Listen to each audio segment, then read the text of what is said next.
And saying, I will kill you. 그리고 또 걱정을 썼습니다. 내가 학교에 가면 어떻게 될까? 누가 날 죽이진 않을까? 탈레반이 나를 위협한다. 이런 얘기도 썼었죠. I hastened my pace. Luckily, I saw that he was talking on his cell phone and must have threatened someone else. I didn't get the last part. He was talking on his cell phone and must have threatened someone else instead. 그리고 누군가가 누군가에게 전화를 하고 있는 것만 봐도 이 사람이 다른 사람을 협박하고 있는 게 아닌가 그런 생각이 들었습니다.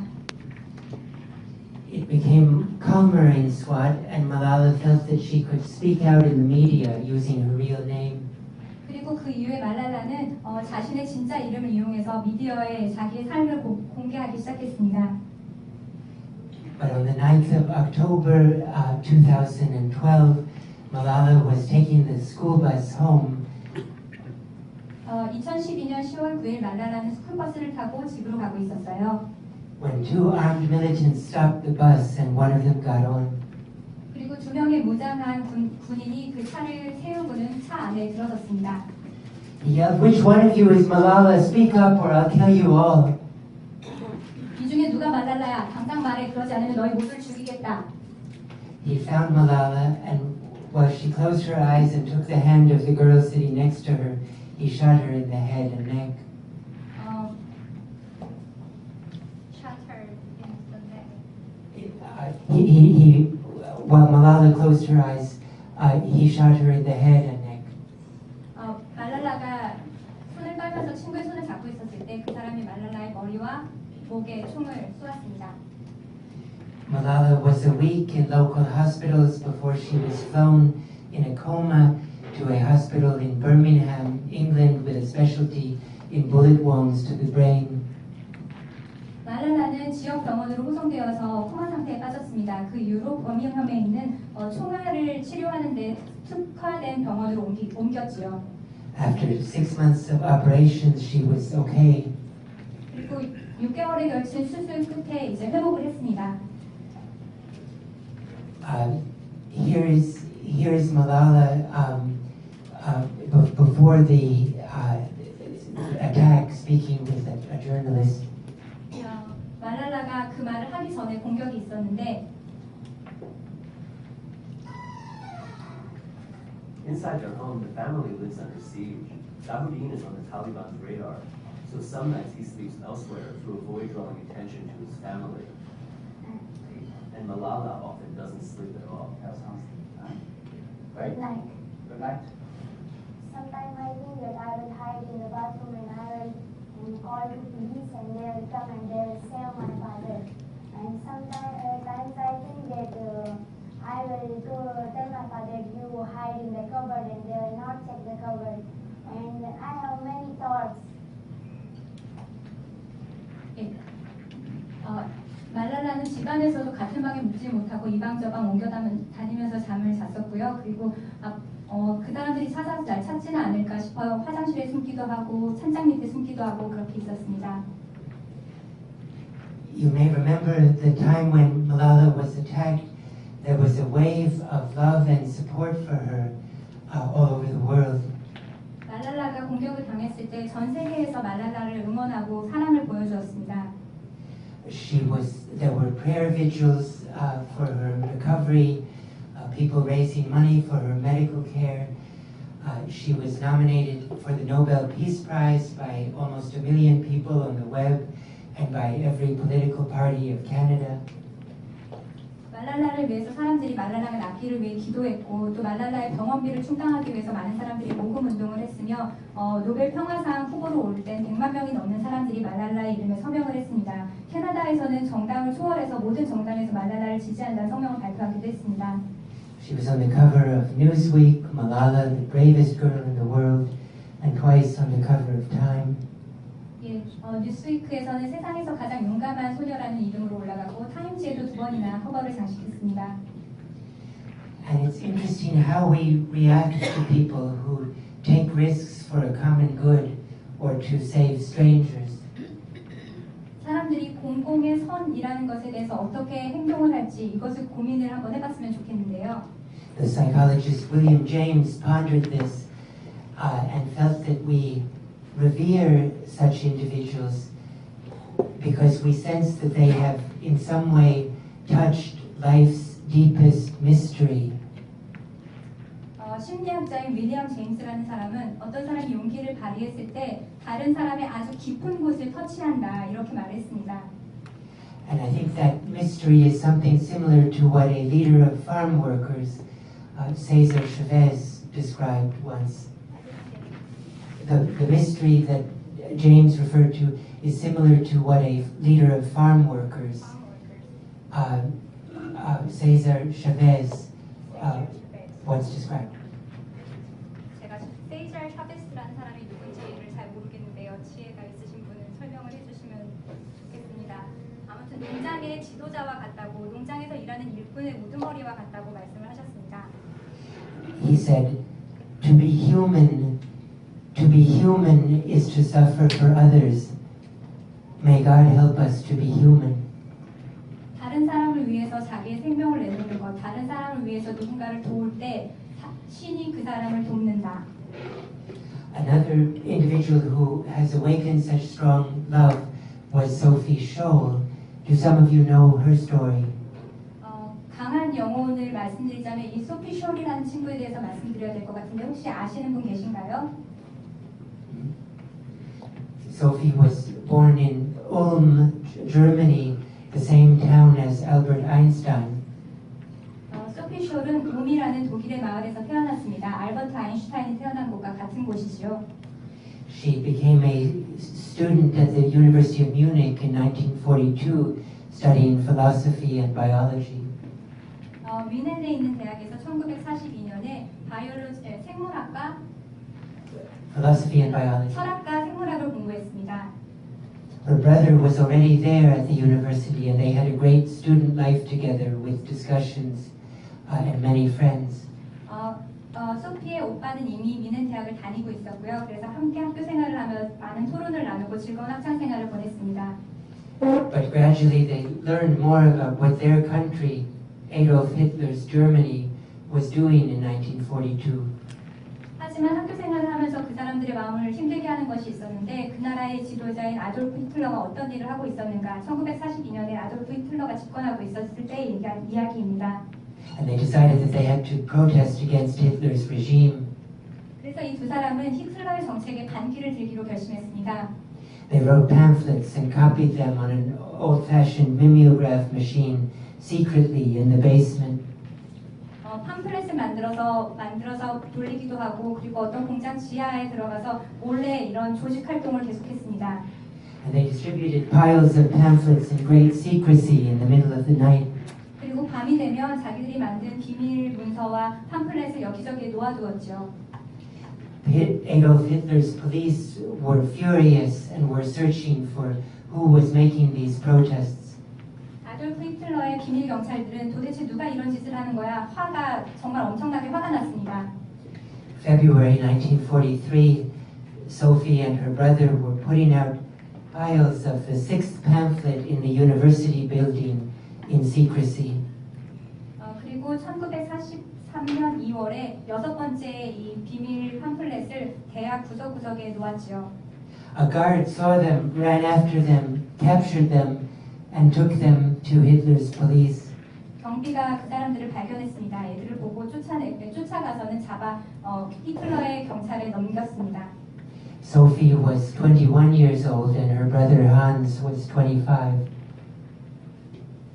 소피는 당시에 21살이었고 소피의 오빠인 한스는 25살이었습니다. After a brief trial, they were beheaded. 아주 짧은 재판 후에 목이 잘렸습니다. 10 years ago, there was a survey in Germany asking Germans between the ages of 18 and 40 10년 전 독일에서 어떤 설문조사를 했어요. 18세에서 40세에 이르는 사람들에게 물었는데 감사합니다. Asking them who was the greatest German of all time. 독일 역사상 가장 훌륭한 사람이 누구인가? And the results of the survey came. The greatest German of all time was Sophie Scholl, ahead of Bach, Beethoven, and Albert Einstein.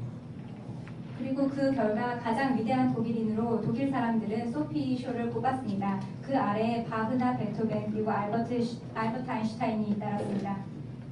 So again, we see the strength of feelings that altruistic courage, civic courage can awaken. 이걸 들으면 어떤 강한 용기, 뜨거운 마음 같은 게 솟아나지 않으시는가요? Here a stamp in memory of Sophie. 이게 소피를 기념하기 위한 우표입니다. I want to take up one more example. Witold Pilecki. Do any of you recognize his name? 예, 한 예를 더 들려고 하는데요. 비톨 플레츠키라는 사람 아시나요? He was born in Poland at the start of the last century, and he studied music and art in Warsaw. 빅톨드는 폴란드에서 태어났고요. 지난 세기 초에 태어났습니다. 음악과 예술 활동을 했던 사람이고 바르샤바에서 활동했습니다. He got married, and the couple had a son and a daughter. 결혼해서 몇 년 후에는 딸과 아들이 생겼지요. The family had a happy life in the Polish countryside, growing vegetables, doing volunteer work for neighbors, playing music. 예, 이들은 폴란드 시골 근교에서 행복한 삶을 살았습니다. 채소도 기르고 음악도 연주하고 이웃 사람들과도 잘 지내고 봉사활동도 하면서 말이죠. And then something happened, September the 1st, 1939. 그러다가 1939년 9월 1일에 어떤 일이 벌어졌습니다. Hitler's Germany invaded Poland. 히틀러가 이끄는 독일이 폴란드를 침공했지요. Witold said goodbye to his family and joined the resistance. 비톨은 가족들에게 이별을 고하고는 저항운동에 가담했습니다. After 10 months, there were rumors circulating in Poland about a small Polish town that would become known to the whole world by its German name, Auschwitz. 그리고 당시 폴란드의 작은 마을이었던 곳이 10월이 되면서부터 루머가 돌기 시작했습니다. 이곳은 아우슈비츠로 불리게 될 것이다. The rumors were that the Germans had established a concentration camp in Auschwitz that was exceptionally large and exceptionally brutal. 독일군이 세우는 캠프장이라고 하지만 여기가 사실 사람들을 학살하는 곳이죠. 이것은 역사의 유례 없이 정말 잔인하고도 큰 규모의 학살장이었습니다. But no one knew the details. 하지만 아무도 그 자세한 내용은 몰랐어요. And Witold realized it would be important for the Polish resistance to know exactly what was going on inside Auschwitz. 비톨드는 폴란드 저항군이 이 정보에 대해서 확실히 알아야겠다. 이 안에서 정말 무슨 일이 벌어지고 있는지 자세히 알아야겠다. 이렇게 생각했습니다. So he volunteered to go in. 그리고 스스로 자원해서 아우슈비츠에 들어갔어요. His plan was to smuggle out messages through the network of the Polish underground. 그래서 그 안에서 몰래 비밀 메시지를 밖으로 내려고 했었죠. 그게 목적이었는데 One day when the Germans were rounding up Jews and political opponents in the largest square in Warsaw, Witold went into the group so that also he would be taken to Auschwitz. 어느 날 독일군이 정치에 반대하는 세력과 유대인을 나오라고 했었고 그런 사람들이 바르샤바의 큰 무리로 모이게 되었습니다. 비톨드도 그 중에 하나였고요. After a few days, he could smuggle out a first message. 얼마 후에 어떤 메시지 하나를 밖으로 몰래 보낼 수 있었습니다. He wrote, quote, "A guard became angry at me, hit me in the face with a metal rod. I spat out my front teeth onto the ground. Bleeding began." 첫 번째 메시지는 이런 것이었습니다. 경호관이 화가 나서 내 얼굴을 정면으로 쳤다. 내 앞니가 그대로 부서졌고 피를 계속 뿜어야 했다. Witold's messages during the next 947 days were not any prettier. 그리고 그 이후에 457일간 비톨드는 계속 메시지를 밖으로 계속 내보냈는데 이것보다 더 나은 메시지가 하나도 없었습니다. As he described what was going on in the camp. 그리고 그 캠프 안에서 어떤 일이 일어나는지 계속 묘사를 했지요. Then he was able to escape during one night when a gate was left partially open. 어느 날 문이 살짝 열려 있는 틈을 타서 탈출을 꾀했습니다. He was shot in the shoulder by a guard, but he survived and could come home to see his family again. 예, 어깨에 총상을 입었지만 가까스로 탈출해서 집으로 돌아가 가족을 만날 수 있었습니다. Then Witold fought against the Germans in the Warsaw Uprising. 그리고서는 바르샤바에 있었던 혁명에 다시 가담을 했어요. He was taken prisoner again, but he survived the war. 다시 한번 감옥에 갇혔지만 그래도 전쟁이 끝날 때까지 살아남았습니다. The Soviet Union took over in Poland and installed a puppet government. 소비에트 유니온이 폴란드를 다시 침공했고 괴뢰 정부를 세웠습니다. Witold loved Poland and he loved democracy, and he couldn't accept that Russia's Joseph Stalin should rule in Poland. 비톨드는 폴란드를 사랑했고 민주주의자였기 때문에 조셉 스탈린이 폴란드를 지배하는 모습을 그대로 놔둘 수가 없었습니다. So he joined the resistance movement one more time, now against the Soviet rule in Poland. 그래서 다시 저항군 레지스탕스에 가담할 수밖에 없었죠. 다시 한번 이번에는 소련에 대항하는 반란군이 되었습니다.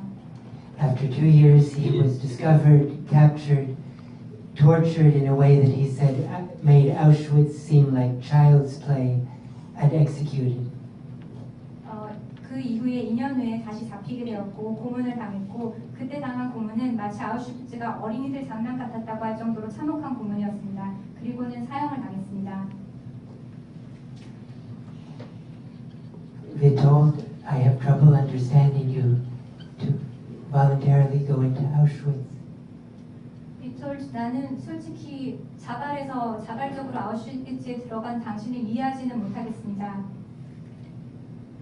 It's almost absurd that someone as cautious and cowardly as me should have the privilege of talking about people like Witold and Malala and Sophie. 사실 저처럼 다른 사람을 많이 의식하고 겁쟁이인 저 같은 사람이 비톨드나 말랄라에 대해서 이야기하는 것 자체가 저한테 정말 너무 큰 일입니다. It happened that I got into this area in part because of my former students at Harvard. 제가 이 주제에 들어오게 된 이유가 있어요. 그건 전에 제 학생 중에 하나였던 하버드의 제자 때문인데요.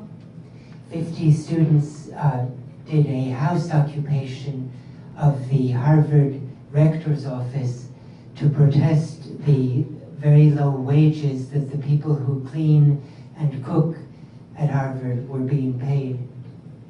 50명의 하버드 대학생이 총장실을 점거했습니다. 그 이유가 무엇이었냐면 하버드 대학에서 일하는 청소하는 사람들 그리고 음식을 만드는 사람들에 대한 대우가 너무나 열악했기 때문이었어요. Here, a student is looking out of the rector's window next to a sign, 1,000 plus Harvard workers live in poverty. 한 친구가 이게 바로 총장실인데 총장실 창문 앞으로 내다보고 있죠. 옆에 써 있는 게 1,000명이 넘는 하버드의 일꾼들은 가난하게 살고 있다. This went on for 3 weeks with a tent city of supporters outside the occupied building. 그리고 점거한 빌딩 밖으로도 3주나 넘게 10도시에서 이 사람들에 대한 지지를 보여주면서 계속 릴레이로 시위를 이어갔습니다. Until the university leadership agreed to pay an adequate wage to all of these workers. 결국은 대학 지도자들이 이제 적절한 수준으로 급여를 인상하자 이런 합의를 내릴 때까지 갔죠. Many students at that time felt that they learned more from the occupation than from their classes. 많은 학생들이 말을 했습니다. 우리가 교과서에서 배우는 것보다 이렇게 총장실 점거 운동을 하면서 배운 게 훨씬 많다. And some of them asked me as a newly minted lecturer if I couldn't create a course about what they had done about taking risks for others. 어느 한 학생이 저한테 다가오더니 그걸 묻더라고요. 이런 주제로 강연을 해주시면 어때요? 다른 사람을 위해서 위험을 감수하는 일, 이런 주제로 강연을 한번 해주시면 어떨까요? I said that I would try and started a course called Personal Choice and Global Transformation.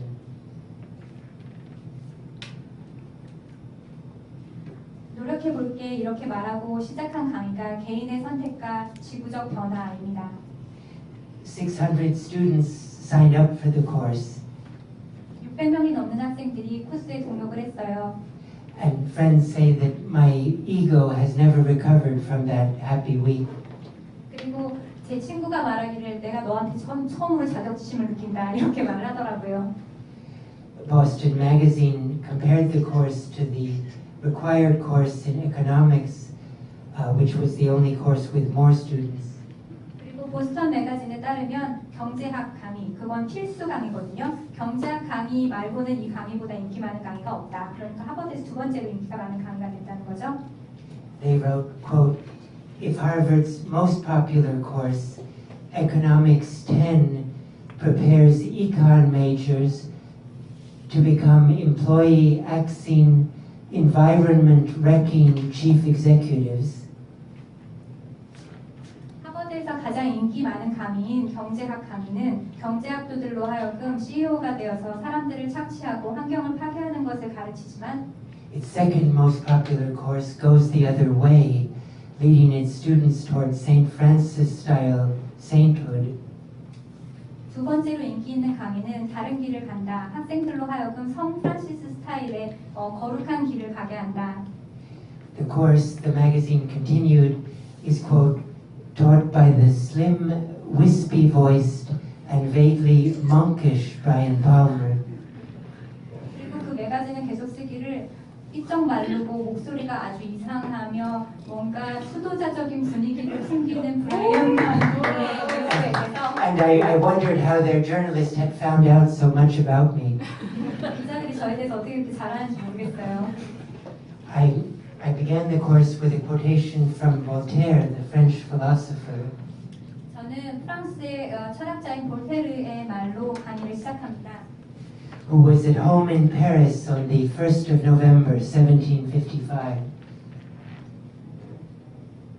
1957년 11월 1일 파리에서 살고 있었던 볼테르가 When a terrible earthquake struck Lisbon in Portugal.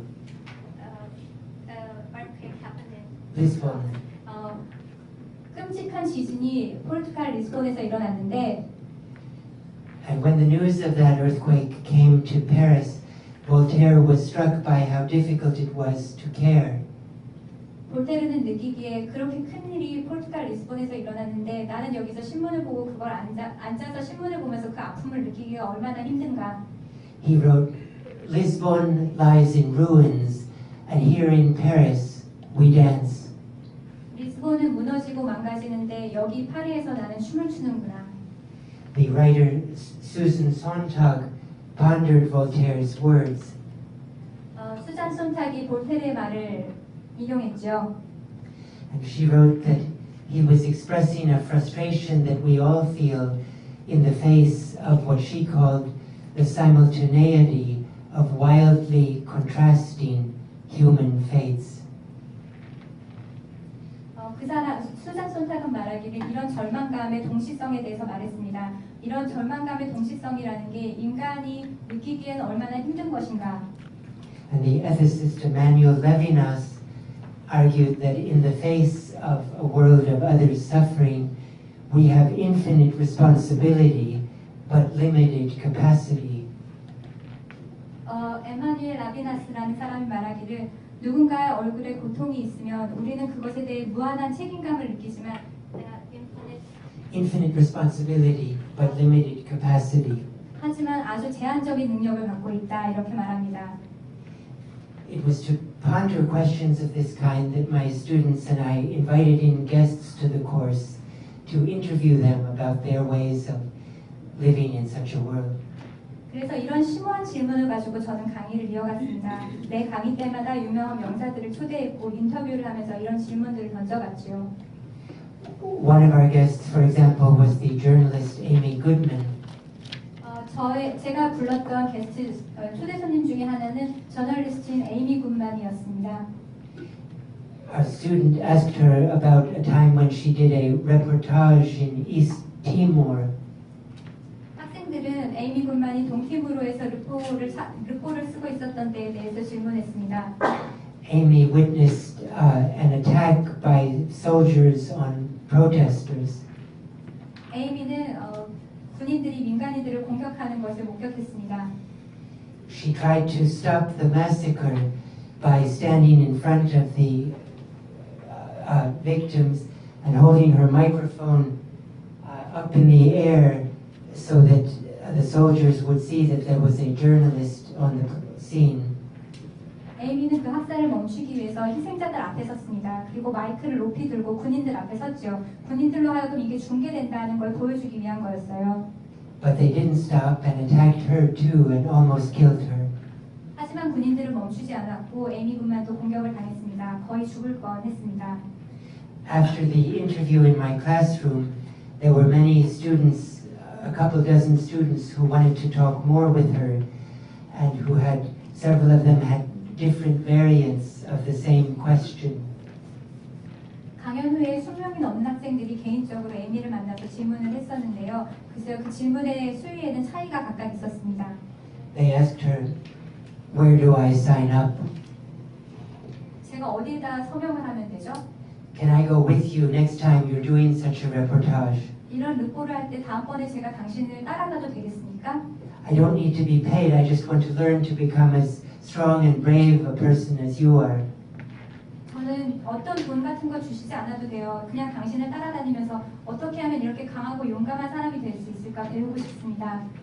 At that moment I realized that courage can be almost as contagious as fear.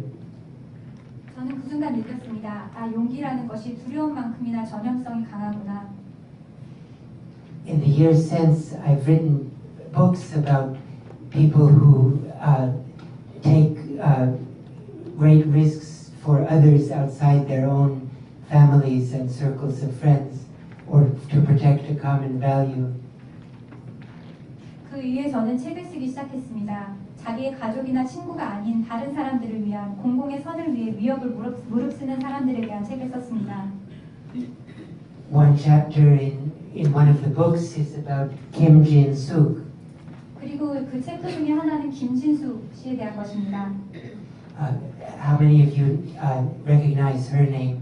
여기 계신 분들 이제 김진수 씨는 알아보시는 분들 좀 계신가요? Yeah. Who was 300 days atop a crane at the shipyard in Busan in protest of the laying off of workers. 예, 부산 조선소에서 그 실직한 사람들을 위해 300일이 넘게 크레인 꼭대기에서 있었던 분이죠. I don't want to give the impression that courage is only a matter of trying to stop a massacre or going into Auschwitz or spending 300 days in the sky. 저는 사실 용기라는 것이 뭐 학살에 맞서거나 아우슈비츠에 자발적으로 들어가거나 아니면 300일 동안 공중에서 사는 것이라고 말씀드리는 게 아닙니다. It can also be a question of everyday situations. 어떨 때 용기라는 것은 매일매일 우리가 닥치는 그런 생활에서 나올 수도 있는 것입니다. I think of Ellen and Jona Hansson, two 11-year-old twins in Sweden, the country where I live. 이 두 사람 엘렌과 요나 한손이라는 친구는 11살 먹은 쌍둥이인데요. 스웨덴 근교의 마을에서 살고 있는 제가 살고 있는 곳과 같은 마을에 사는 친구들입니다. It was the beginning of December and Ellen and Jona were in their music class. 12월이었습니다. 엘렌은 요나는 음악 수업을 듣고 있는 중이었어요. In Sweden, one celebrates the Lucia holiday on the 13th of December, dressed in clothing like this. 스웨덴의 전통에 따르면 루시아 데이라는 게 있거든요. 빛의 축제인데요. 그날은 12월 13일입니다. 이때는 소녀들이 이런 옷을 입고 노래를 불러요. And the music teacher said to Ellen and Jona that their class would sing Lucia songs for a company in their town called Beaufort. 그리고 음악 선생님이 말을 하기를 이번 루시아 데이를 맞이해서 우리는 전부 다 우리 마을에 있는 회사인 보포시라는 회사 앞에 가서 노래를 한다 이렇게 말했습니다. And the two 11-year-olds asked the teacher, Beaufort, isn't that the company that makes weapons that are used to kill people in Iraq? 사람이 음악 선생님한테 질문을 했어요. 보포시라고요? 보포시라는 회사는 무기 만드는 회사잖아요. 거기서 만드는 무기로 이라크에서 사람들이 죽고 있는 거잖아요. The teacher said, yes, Bofors is the weapons manufacturer here in town. 그래 맞아. 보포시는 무기를 만드는 회사야. And Ellen and Yona said, then we refuse to sing for them. We will not sing during the ceremony. 그렇다면 저희는 노래를 부르지 않을래요. 그 특별 기간 동안 저희는 보포시를 위해서 노래를 부르진 않을 거예요. The head of school was even more upset than the teacher. 그 학교의 교장 선생님은 음악 선생님보다 더 많이 화가 났습니다. Because he knew that it was the Bofors weapons company that donates money to the school for a trip every year. 왜냐하면 보포시라는 회사는 학교에서 매번 이렇게 해외로 여행을 나가거나 할 때 지원금을 주는 기부해주는 회사였거든요. So he telephoned home to the twins' mother. They have the same mother. 엘렌과 요나의 집에 전화를 했습니다. 두 사람 다 같은 엄마를 갖고 있겠죠, 쌍둥이니까. To put pressure on them that they have to sing. 그리고 엄마에게 뭐라 그럴까 강하게 압력을 넣습니다. 이 두 사람이 거기서 노래를 하도록 하라고. But they refused to sing and had to sit in the classroom alone as a punishment. 결국 두 사람은 노래를 하지 않기로 끝까지 결심을 했고, 그래서 그 행사가 있던 날 두 사람만 혼자 교실에 남아 있었어야 했습니다. Ellen and Yona stand in a tradition of people who have refused to go along with something that they consider to be unethical. 사람들이 비윤리적이라고 여길 수도 있지만 모든 사람들이 가는 길을 가기를 이 두 사람은 거부했습니다. I think of this image of a Nazi party rally in Hamburg, 1936. 이건 1936년 나치당이 모여서 있는 행사의 사진인데요. You see that people are doing the Nazi salute, the Hitler salute. 여러분 보시는 바와 같이 나치식 경례를 하고 있죠. 히틀러에게 경례 이렇게 하고 있는 겁니다. But if you look closely, one man is not doing it.